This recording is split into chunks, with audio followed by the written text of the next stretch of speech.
Today, as we cruise our highways at 60 miles an hour or a mile a minute, we hardly notice the bridges and culverts that separate us from our streams and rivers.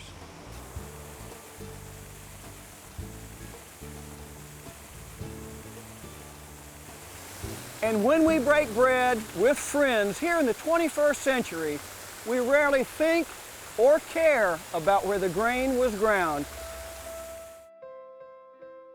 For much of our history as a state and nation, streams and rivers were major impediments and sources of power for grinding grain or sawing wood. Today, just the names in the form of signs harken back to the time in our history dominated by fords and mills.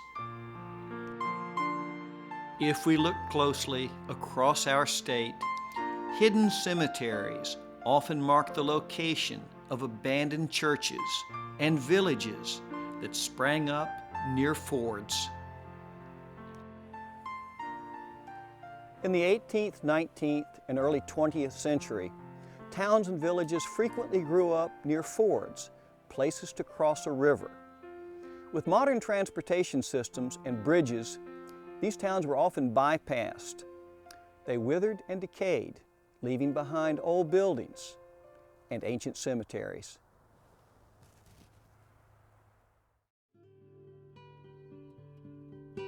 Few people know more about the evolution of commerce and the significance of fords in the Southeast than Tom Magnuson, director of the Trading Path Association in Hillsborough, North Carolina. Tom told me about the development of commerce, starting with foot trails. Trading paths originated, some would say, as animal tracks through the woods. Trading paths are footpaths. The original cargo conveyance was a guy with a pack on his back. So you had footpaths, and the footpaths then evolved into pack horse trails. Pack horses move a little bit different than people, so there's variations. They deviate. You can't get in and out of the river the same way with the pack horse as you do with a person. And then the pack horses got supplanted by wagons. And each one of these cases, you got to order, you've got economies of scale. So that wagon roads, there's a lot fewer wagon roads. Wagons cross rivers very different than horses do. And horses cross different than people do. So you get fewer and fewer choices about how to get across the streams over time. Trade roads and trading paths evolved with technology. That is, the original movement technology for carrying cargo, you put it on people's backs. People carry tens of pounds. Horses carry hundreds of pounds. And each one of these, again, wagons carrying thousands of pounds, each one had different stream crossing characteristics.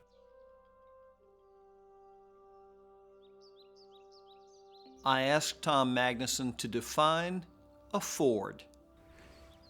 A ford is a place where you can get across a stream. In modern times, we've come to limit it to a wet spot, a place where you cross in the water. You have to walk across the stream. It can be rocks, could be a log. And I've made fords by throwing a log down in a little creek so people wouldn't get their feet wet crossing it. And the ideal is to not get your feet wet. But a ford is a place that is shallow enough, or let us say safe enough, to get across a body of water. And they consist of a way in, a way over, and a way out. And if you haven't got all three of those, you aren't going to have a very good ford. If you travel anywhere in North Carolina more than a mile, you're going to cross a creek. And in days of old, in muscle-powered days, before the bridges and the culverts were put in, every one of those creeks could stop you dead. And if you tried to cross one at the wrong moment, it'd kill you. It would eat your cargo. It would kill your pack animals. I've read cases of guys losing a whole pack train where they missed the ford and got into the wrong part of the river, got swept away. It was dangerous. It was terrifying, and everybody had to do it repeatedly every day. Walking 15 miles a day was common, and if you walk 15 miles in any direction from here, you're going to cross 15 streams. Like I say, each one of them could kill you. And so I think that that's the reason that one more river to cross, a hymn that uses the river crossing as a metaphor for all the worst things that life can deliver, was written right down here in North Carolina about 1825. And anybody could have sung it, because everybody, no matter how much money you had, everybody had to make those stream crossings. Traveling north to south through Virginia and the Carolinas presented special problems. There are 28 major rivers between Petersburg, Virginia, and Savannah, and the Savannah River. And each one of them has just a few ways to get across if you're on foot. If there's no ferries, if there's no bridges, if you have to cross that thing with a pack on your back, there's only a handful of places you can do it. And those are called choke points, because everybody has to use that same place to get across. You haven't got a choice. There's not a good one here. If you can get across, that's a good place to get across, and that everyone has to go there. That makes it a choke point. It's like a funnel. Tom Magnuson explained to me that in addition to fords, a ferry system was developed to cross larger rivers. Ferries were a necessity for heavy wagons and later for automobiles. I was surprised to learn that crossing by ferry and ford at most rivers persisted until the early 20th century. Bridging put the fords out of business, and bridging a stream is a capital intense project. You're buying things, and public monies are being spent, and therefore you put up a lot fewer bridges than you had fords. A ford was almost a free thing. Nature provided the physics that allowed you to get across that river, but bridges are obviously very unnatural things. And so you bridge when you have enough money to do so, and in the case of the Piedmont, when you have the right materials. Because of the violence of our streams, you had to get a bridge up pretty high to not be ripped out by every freshet, every flood. And the material needed for that, to get a bridge up that high, was steel. You couldn't do it with wood, because if you got enough wood to hold the bridge up high, you built a virtual dam in the river and it would get torn out. So we didn't seriously bridge. We didn't put up substantial bridging in the Piedmont until the late 19th century. The Civil War made steel cheap, and the rest of the country started putting bridges in after the war, because they had overproduced for the war. But the South was too poor. And so in the Southeast, bridging really didn't occur until practically the 20th century. 1890s to 1920, we get our first generation of bridging. Mills like the one behind me were once centers of commerce and community life. But with the advent of steam and electricity, water-powered mills became museums, artifacts, and even memories.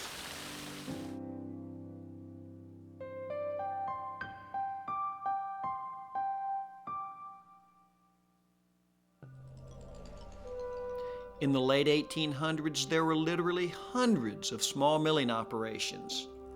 Wake County alone had over 70 mills.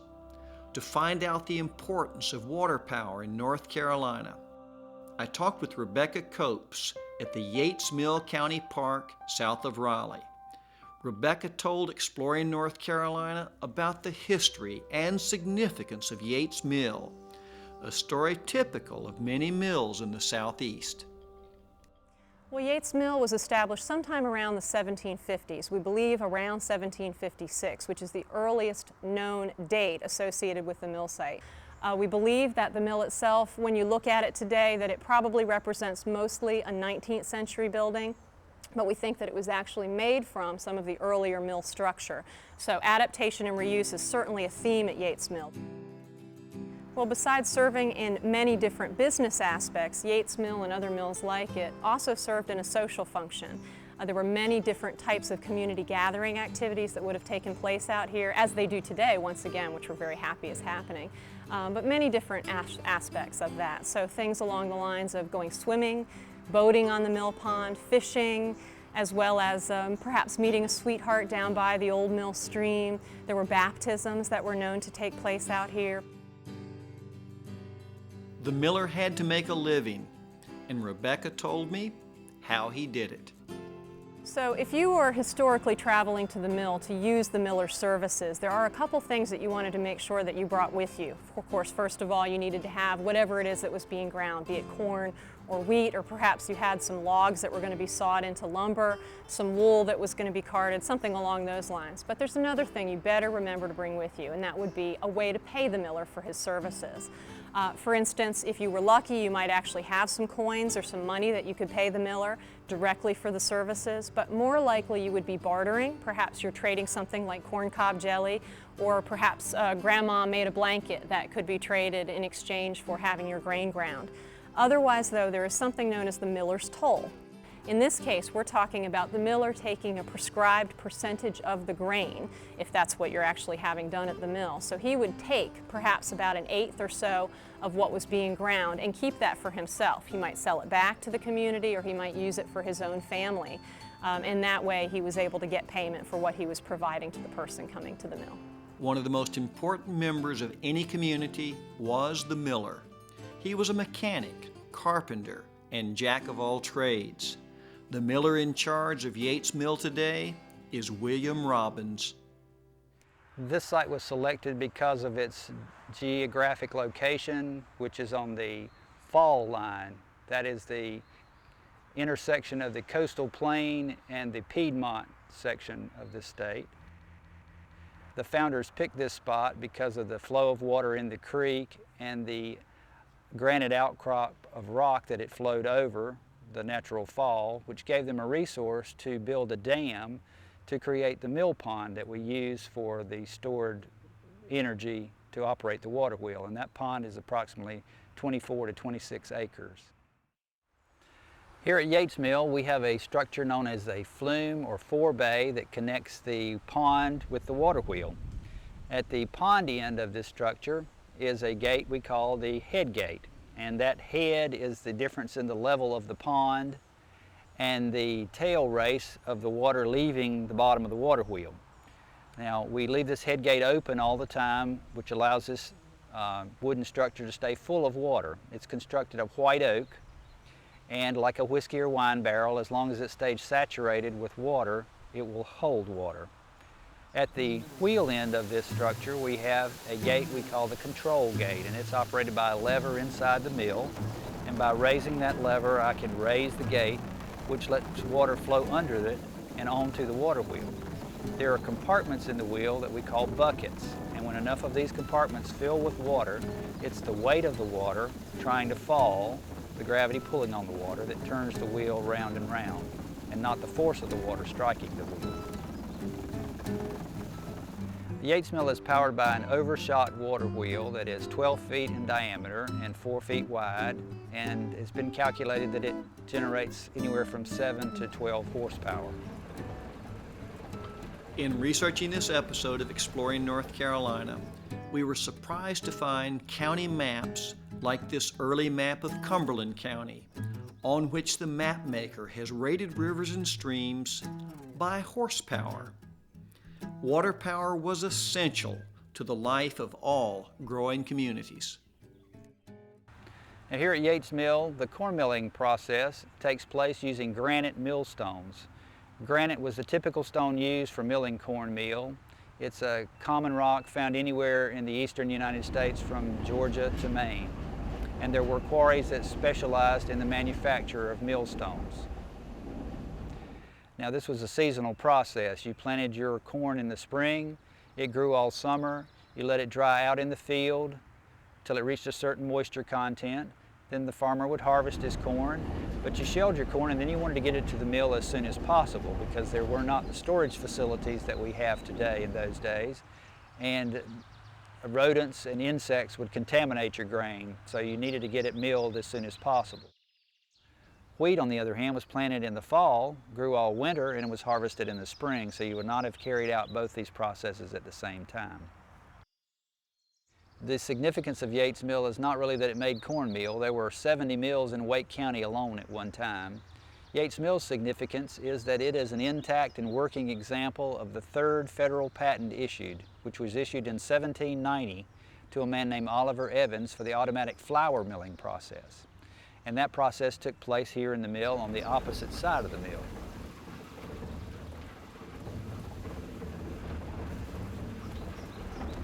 Now, another unusual aspect of this process is that it uses a completely different type of millstone known as a French burr stone. Burr is an Old English term for a stone, French burr, because this particular rock is only found in France. And this is the preferred stone for grinding wheat into flour using the stone ground method.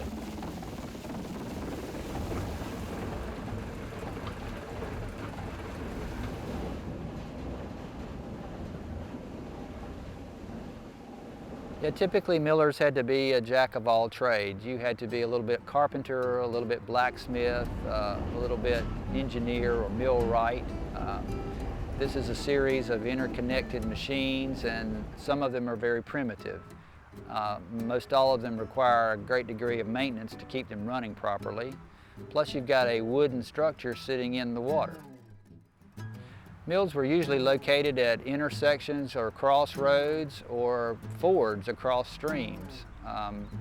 Typically that would have been the shallow spot where it was easy to cross. The reduction in the flow of the creek because of the fall line would have been a nice natural place to cross the creek.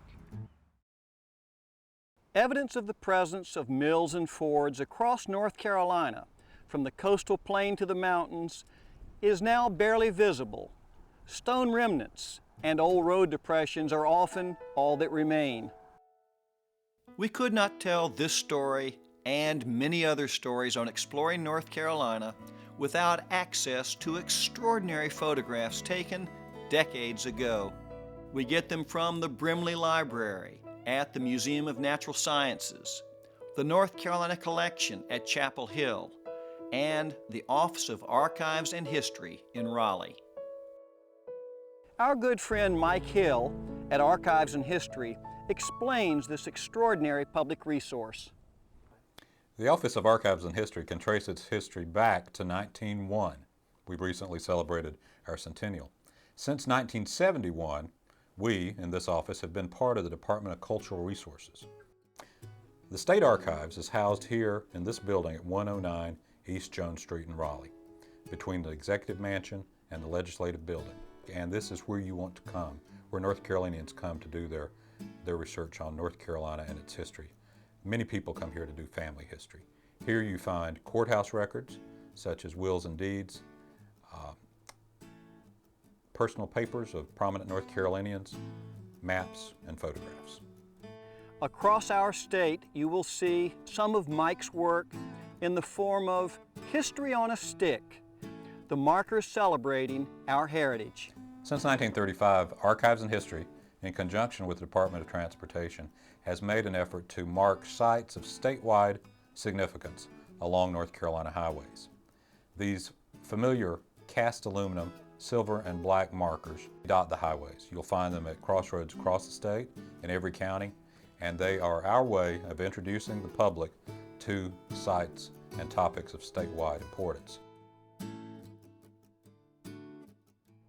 Among the most valued and most used collections in the State Archives are the photographs. The State Archives, since its beginnings, has collected images, iconographic images of North Carolina. These include photos of prominent folks such as governors, military leaders, but also everyday scenes, such as people engaged in canning, photographs that would depict the effects of the Great Depression.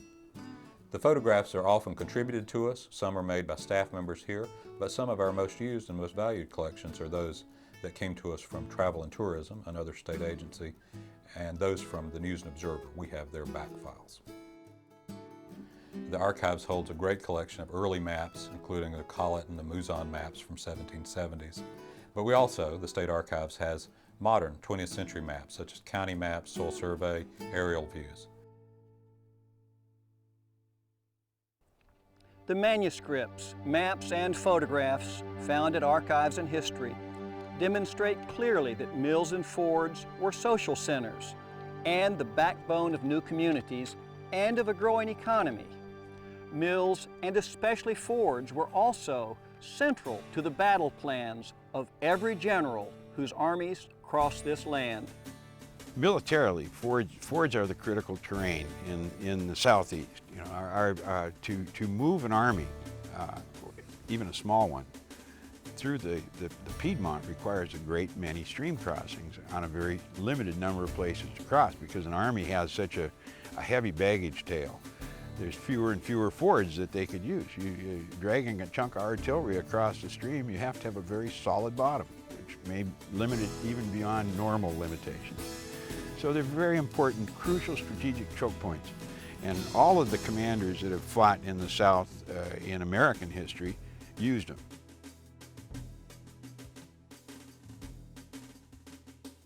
In 1781, during the War for American Independence, General William Cornwallis, with a far larger force of British soldiers and Hessian mercenaries, chased a smaller, ragtag American army led by General Nathaniel Greene across North Carolina.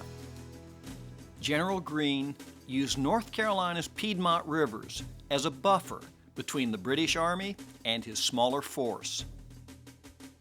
Imagine more than 3,000 British troops and Hessian mercenaries crossing Cowan's Ford on the Catawba River near Charlotte. Imagine hundreds of Whigs and Tories engaged in combat in southern Alamance County between two fords in September 1781 at the Battle of Lindley's Mill on Cane Creek. But let us not forget that everyone used fords, and none was more important than Shallowford. I'm crossing the Yadkin River at Shallow Ford. Long before there were bridges, this was where American Indians, Scotch, Irish, and German immigrants, and even armies crossed the river. Today, the East Bank at Shallowford is covered by vineyards and a lush bottomland field. Think about the armies and settlers that once rested here. The dangers of fording a river are no longer part